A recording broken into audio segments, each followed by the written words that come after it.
Bonjour, dans cette vidéo, nous allons voir les avantages non négligeables d'un courtier et comment ce dernier peut vous faire des économies.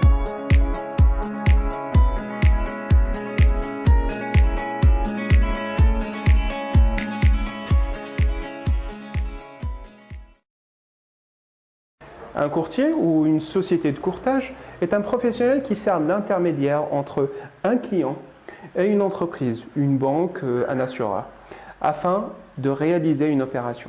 Il existe notamment des courtiers en assurance et des courtiers en crédit immobilier. Ils se chargent, pour les personnes qui paient leurs services, de chercher puis de sélectionner l'assureur ou l'établissement bancaire dont les offres sont les plus intéressantes. Ils se chargent aussi de négocier avec cet assureur le montant de la prime d'assurance ou avec cette banque le taux d'intérêt d'un crédit immobilier à la place de leurs clients. Avant tout, le courtier vous permet d'économiser du temps et vous dispense de recherches potentiellement fastidieuses, car les horaires d'ouverture des banques et des assurances peuvent correspondre avec vos horaires de travail, rendant le tour des établissements difficile à mener.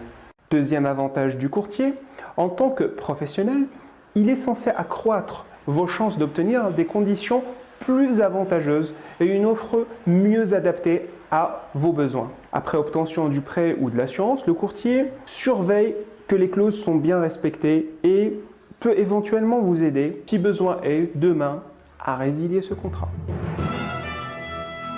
Malheureusement non, tous les courtiers ne se valent pas. Il y a des courtiers très compétents et d'autres un peu moins. Il y a des courtiers qui vont réussir à vous proposer la meilleure offre possible du marché et d'autres qui vont vous facturer des honoraires très salés pour très peu de valeur ajoutée. À titre indicatif, les honoraires d'un courtier pour un crédit immobilier par exemple peuvent varier en moyenne entre 800 et 1500 euros. Mais pas de panique. En règle générale, quand vous faites appel à un courtier, celui-ci s'arrange pour vous obtenir des conditions plus avantageuses et vous fait faire beaucoup plus d'économies comparé aux honoraires qu'il vous facture. Un courtier a en effet 3 éléments que vous n'avez probablement pas, sur lesquels il se basera pour mener en votre nom la meilleure négociation possible avec la banque. C'est un professionnel de la négociation, supposé avoir des connaissances solides dans le domaine bancaire et financier.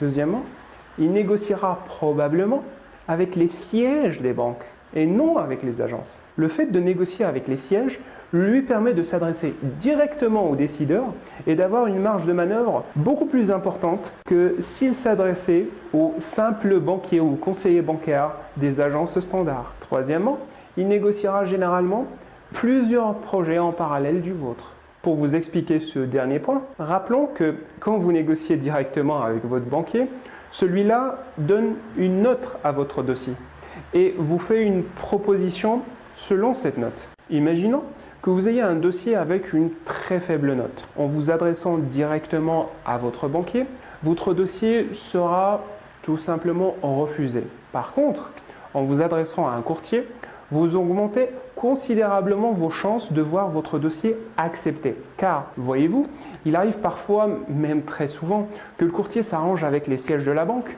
les sièges des banques, pour leur fournir d'excellents dossiers et potentiellement d'excellents profils de clients. S'ils acceptent en échange de valider de temps en temps des dossiers de faible notation comme éventuellement le vôtre.